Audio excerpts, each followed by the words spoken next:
Tamara Blezinski digugat oleh adiknya sebesar 34 miliar rupiah di Pengadilan Negeri Jakarta Selatan. Publik bertanya-tanya kenapa baru sekarang diajukan gugatan kan begitu. Apakah kemudian publik mengkaitkan apakah ini terkait dengan laporan pidana yang diajukan oleh Tamara di tahun 2021? Yang paling pertama harus kita tanyakan adalah siapa saja ahli warisnya.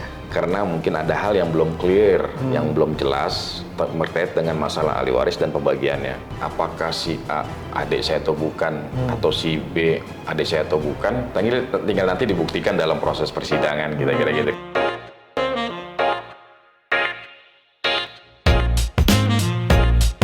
Assalamualaikum warahmatullahi wabarakatuh. Kembali lagi di YouTube channel Halo Pengacara. Apa kabarnya sahabat Halo Pengacara? Semoga baik-baik saja ya.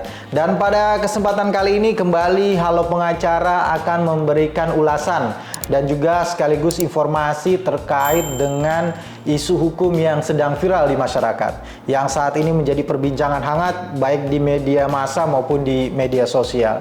Bersama Bang Nasrullah Nasution, kita akan memberikan ulasan terkait dengan viralnya Tamara Blezinski digugat oleh adiknya sebesar 34 miliar rupiah di Pengadilan Negeri Jakarta Selatan.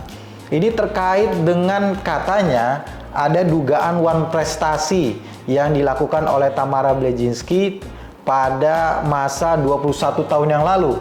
Terkait dengan katanya ada kesepakatan antara si penggugat dengan Tamara Blezinski ini terkait dengan biaya pengobatan ayahnya. Kalau tidak salah sebesar $103.000 begitu ya.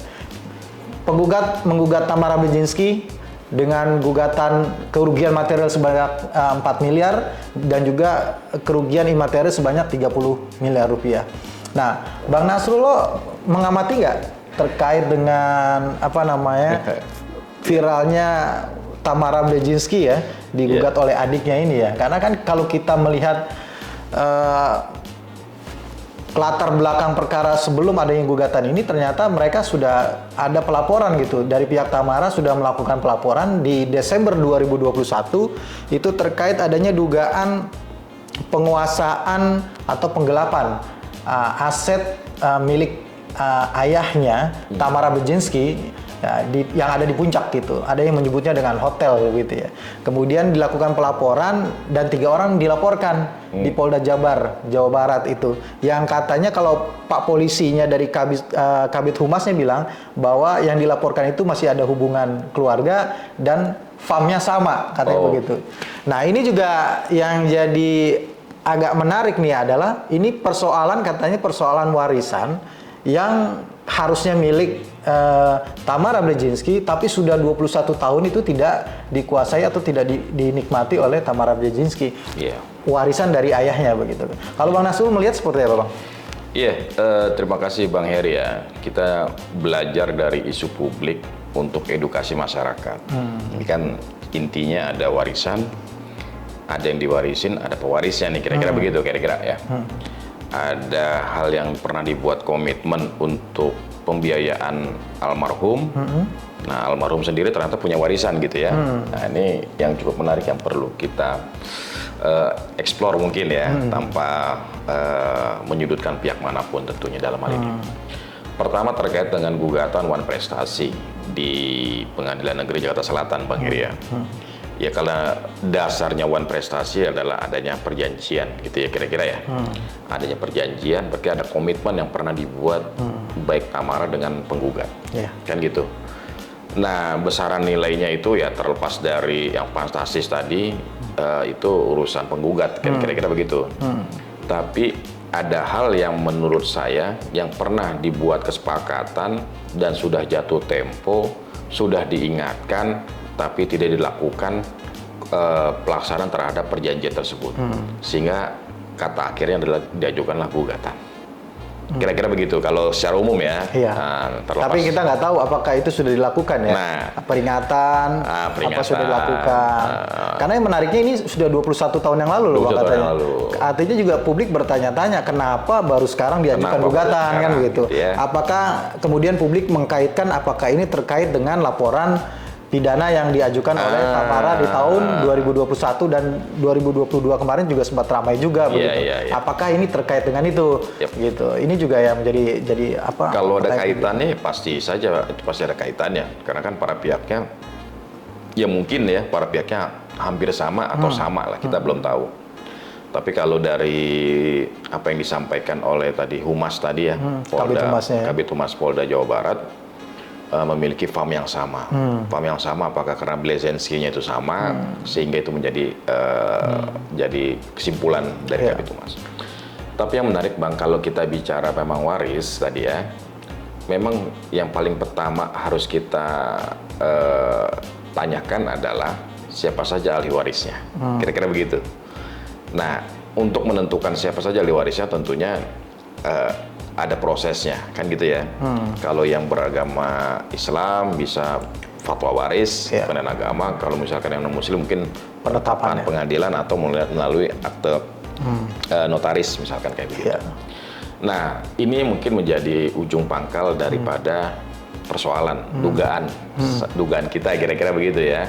Karena mungkin ada hal yang belum clear, yang belum jelas terkait dengan masalah ahli waris dan pembagiannya. Dan memang waktu ya 21 tahun ini kan cukup lama sekali sehingga akhirnya meledak sekarang. Itulah kenapa dulu ada kata bijak ya, pembagian waris itu harusnya dilakukan sedini mungkin. Ya, setelah almarhum meninggal langsung misalkan gitu. Wah, sebelum, kalau orang katanya jangan bicarain waris dong, tanahnya aja masih, tanah kuburan aja belum kering, belum kering, masih merah, kok udah langsung bicarain warisan. Tapi ya itu tadi, mengantisipasi hal-hal yang tidak diinginkan para ahli waris. Mungkin kondisi 21 tahun yang lalu berbeda antar para pihak. Dengan kondisi saat ini, dia terlepas dari masalah-masalah yang terjadi pada masing-masing pribadinya, itu urusan mereka. Tapi tentunya waktu yang cukup lama, 21 tahun, kalau misalkan mengelola hotel benar-benar 21 tahun tuh luar biasa Bang.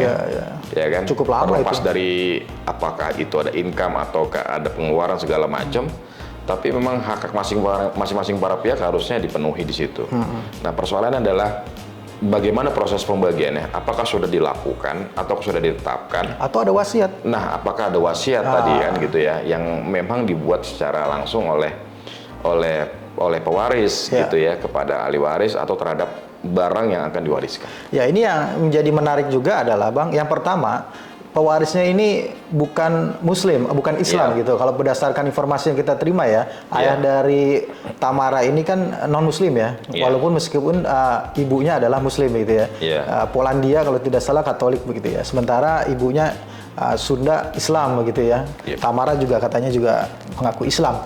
Nah, yang kedua adalah bahwa ini bukan dari satu ibu ternyata Bang.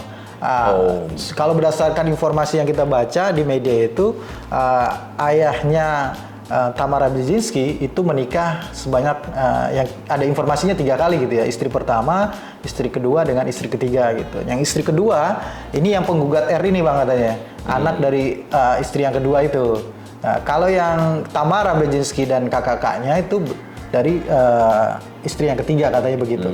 Nah, ini kan juga muncul perdebatan nih. Di satu sisi pihak P, penggugat ini yang berinisial R, mengaku bahwa dia adalah adik kandung dari Tamara Blazinski atau anak dari bapak yang sama dengan Tamara gitu ya. Sementara Tamara mengatakan anak dari ayahnya itu cuma 5, ya kan? 3 sudah meninggal begitu ya. Artinya dia punya adik itu cuma yang berinisial A, tidak ada yang berinisial R. Apakah namanya sudah dirubah kan kita nggak tahu gitu. Tapi ini jadi menarik adalah memang proses pembuktian siapa yang sebenarnya waris ya, pewaris yang ahli waris dari si pewaris itu kan juga perlu ada proses hukum begitu Bang. Kalau abang menurut abang dengan adanya perbedaan ini apa sih sebenarnya memang yang tepat yang bisa dilakukan? Memang sih kita harus merujuk kepada penetapan pengadilan ya, ataupun apapun yang pernah disepakati tentang para ahli waris ini terkait dengan siapa-siapa saja ahli waris daripada almarhum ya. Dan tentunya dalam hal ini bagaimana proses pembagiannya dan penetapannya. Dan yang paling penting adalah kalau tadi terkait dengan apakah si A adik saya atau bukan, atau si B adik saya atau bukan, dengan ibu yang berbeda, tapi dengan satu bapak yang sama, kira-kira begitu ya. Tinggal nanti dibuktikan dalam proses persidangan, kira-kira gitu. Kalau ada gugatan itu menyampaikan berkaitan dengan masalah silsilah, kan gitu ya. Nah, apakah nanti juga terkait dengan waris ya? Waris ini tentunya para pihak tadi bisa jadi kalau bisa diselesaikan secara kekeluargaan itu jauh lebih baik. Jauh lebih baik. Jauh lebih baik.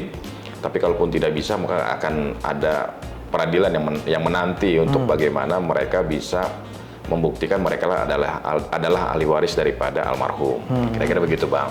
Ya, perlu proses judisial ya, Bang. Iya. Supaya bisa, ini kayaknya juga kan Polda Jawa Barat juga pastinya membutuhkan itu juga ya. Iya, Ini kan terkait dengan itu ya, nanti. legal standing ya. Kan Tamara mengaku sebagai ahli waris gitu ya.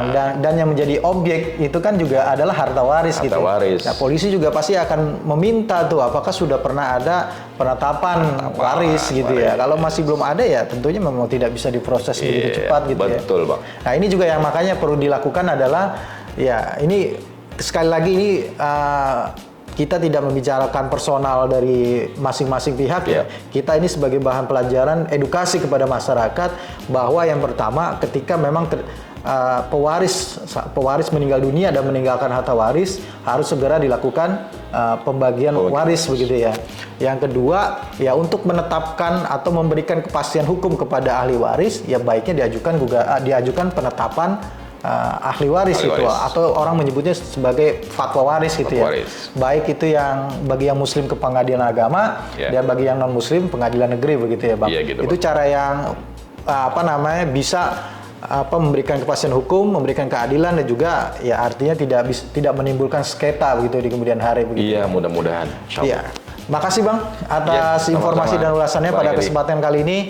Terima kasih kepada sahabat Halo Pengacara yang sudah menyaksikan video ini sampai dengan selesai. Jangan lupa terus dukung Halo Pengacara dengan memberikan like, komen, subscribe dan juga share video dari Halo Pengacara. Dan juga jangan lupa nyalakan lonceng agar tidak ketinggalan informasi update dari Halo Pengacara. Terima kasih sekali lagi. Assalamualaikum warahmatullahi wabarakatuh. Salam Halo Pengacara. Waalaikumsalam warahmatullahi wabarakatuh.